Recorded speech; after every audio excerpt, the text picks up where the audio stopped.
Well, something absolutely incredible happened over the weekend that very few people are even aware of. The United States handing over authority over the internet domain to an international body. Why would President Obama do that, and why it could be a huge problem in the future? This is a reality check you won't see anywhere else. Well, Saturday night, a tiny branch of the U.S. Commerce Department handed over control of the Internet's address book, the highest level of the domain naming system, or DNS, to an international company called ICANN. Now, before we talk about why that could be a problem, let's talk about what it actually means. The domain naming system, DNS, it's one of the Internet's most important components because it pairs the easy-to-remember web addresses like cbs46.com with their relevant servers. Without DNS, you'd only be able to access a website by typing in IP addresses, a series of numbers such as 194.66.82.10.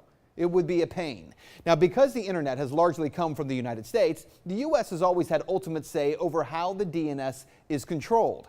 But that's not the case anymore, as the Obama administration gave up that power to ICANN, the Internet Corporation for Assigned Names and Numbers. It's a nonprofit organization. So what does that actually mean? Well, it actually could mean a lot. In fact, 4 Republican senators, including Senator Ted Cruz, they filed a lawsuit in federal court trying to block the Obama administration from handing over that control, writing in part, quote, "The proposal will significantly increase the power of foreign governments over the internet."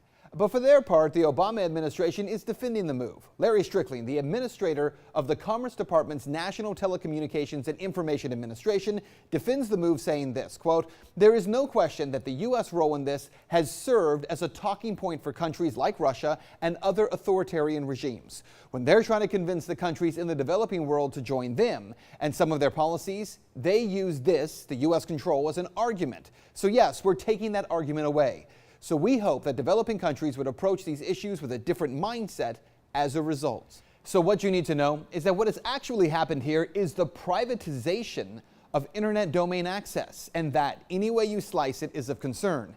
The truth here, the internet has created an entire new world of information flow, a digital economy, social networking. It has on so many levels revolutionized humanity. But that has only been true because the internet is free, and as long as it's been under the authority of the U.S. government, the internet must be subject to First Amendment and constitutional protections. As of today, that is no longer the case. That's Reality Check. Let's talk about that on Twitter.